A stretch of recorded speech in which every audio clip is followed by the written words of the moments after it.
wasn't afraid to express his thoughts. He would lay the law down. He said, "Sister, when I go, I want you to travel in the car right behind me." Whenever I was ill, Mr. Green was always there, whether in hospital or at home. Since I've been on my own, he's never left me, and I tried to do the same for him when he was here. I was in hospital 2 years ago, and Mr. Green came to visit, and I could hear his voice outside. "Oh, come to see my sister, come to see my sister." I said to the health care, I said, "I'm sure that's my cousin trying to find me." She went and she brought Mr. Green in. I gave him this Jamaica shirt and cap, and he came all dressed up. And I was propped up in bed, trying to breathe. And he took one look at me and he said, "Sister, so I saw them put you?" So I said, "Yes." And he went, "Hey, hey, hey!" No, if that had been anybody else, I would have said, "Well, what are you laughing about?" But instead, I joined him and I laughed. And then he hugged me and he said, "You're not happy for now, because you'll grow so many. You'll get well soon." And that was so reassuring. I was in at home, and I was upstairs earlier this year, and I could hear the bell was going, and the door was knocking. The bell going, the door. And I kept saying, "Whoever is that?" I got to the window and I looked down, and it was Mr. Green. He was heading towards the gate. I thought, no, I can't let him go and not say hello. So I picked the first thing I had, and I threw it downstairs. When it fell at his feet, he looked up, like that. Then he looked up again. He must be wondering where things are coming from. I said, "Well, he's got a story to tell." However, when he looked up the third time, he saw me by the window, and I kept waving. I said, "I'm coming, I'm coming." Mr. Green came, and he spent quite a long time with me. He told me exactly how he wanted his coffee, so I made him this coffee. I kept talking, and I kept repeating everything. When you're not well, you don't want to do that. I said, "Mr. Green, will you go and have a hearing aid seen to?" "Yes, sister." "Yes, sister." And we talked all day. Now, in the evening, he was heading towards the door. I said, "I'll come and I will close up the door." He said, "No." I said, "I've got to lock the door." "Yes, lock out the young boy then." Lock them out. I said, "Lock them out." So, with that, I got up and I looked. What's that? I said, "Mr. Green, come here." And I said, "Where's your ear?" And he said, "My ear, sister?" I said, "Your ears, where's your ears?" "Up here, sister." I said, "Well, you can't be there because the hearing aid is in the settee. You've been sitting on it all evening." I said, "You've been sitting on the hearing aid." And we had a good laugh. And he said, "No, tell them why. No, tell them why. I'll tell a little secret." I said, "I'll tell a little secret." But he made me laugh, and I've always respected Mr. Green. People say, "Why do you always call him Mr. Green?" I said, "Well, when I was a child, which was about 1,000 years ago, I said, my parents told me, if there's anyone you respect, you always address them properly. And I've never, ever once told him anything about Mr. Green. While he was at home here, Clive and I would regularly go and see him. And I said to him one day, the last time I spoke to him, I said, "You know, Mr. Green, every time this Clive come along, he always shake your hand." I said, "Yes, sister." I said, "He never kiss you like I do." I said, "I'm going to give you 3 kisses today. One for Clive, one for me, and an extra one." And that was the last time I spoke to Mr. Green.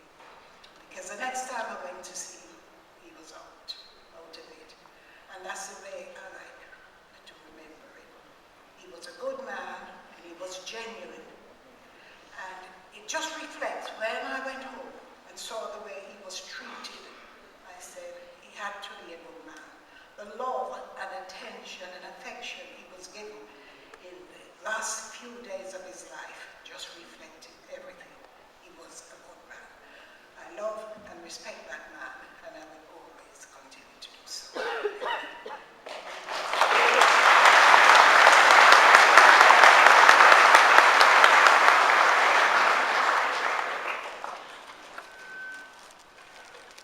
Good afternoon, everybody. Jimmy, Uncle, is quite often known as Mr. Green as well. I spent quite a lot of time with, I always call him Jimmy Green.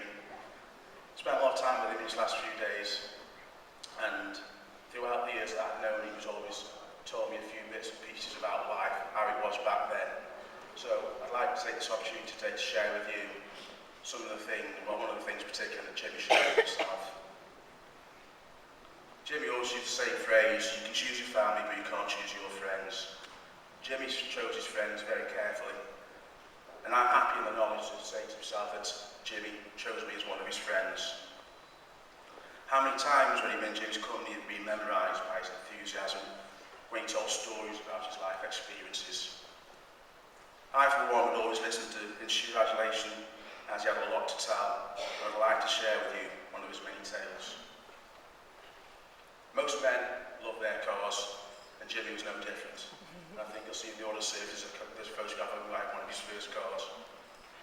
His first car was an Austin A40, and when Jimmy brought it, he had not yet passed his driving test.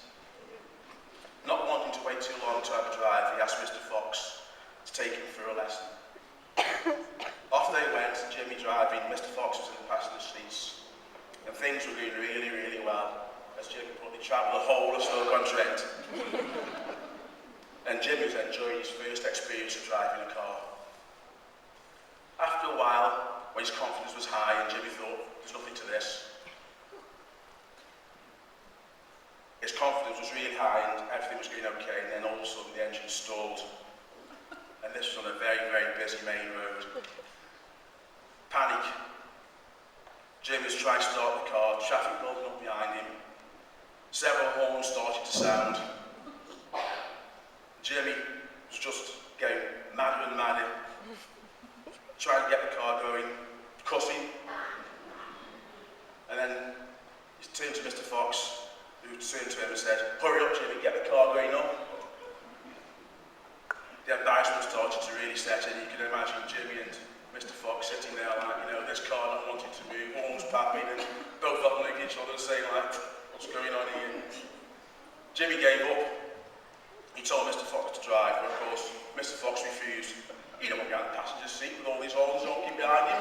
Start walking around the car to get the driver's seat. So he said, no, not me, not on the drive.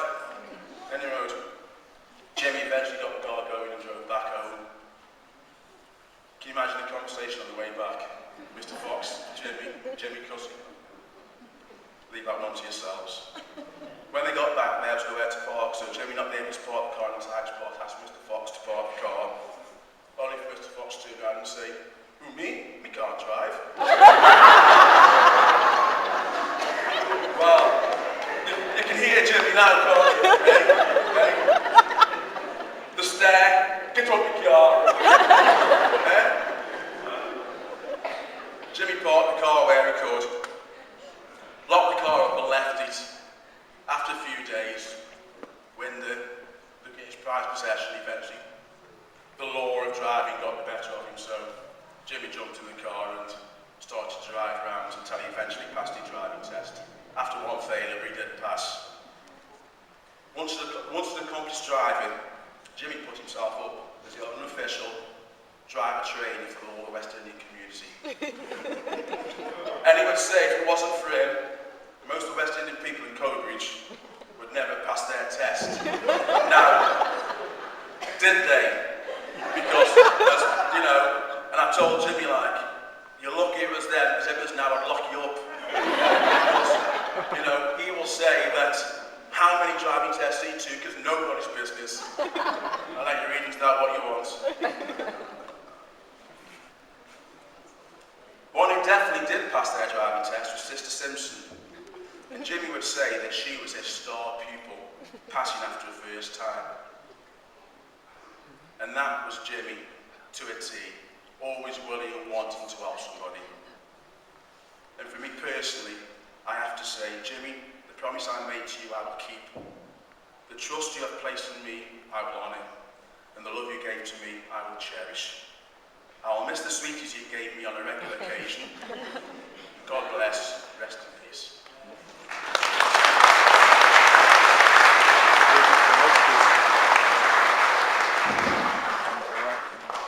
To Dad, may the road rise up to meet you. May the wind always be at your back. May the sun shine one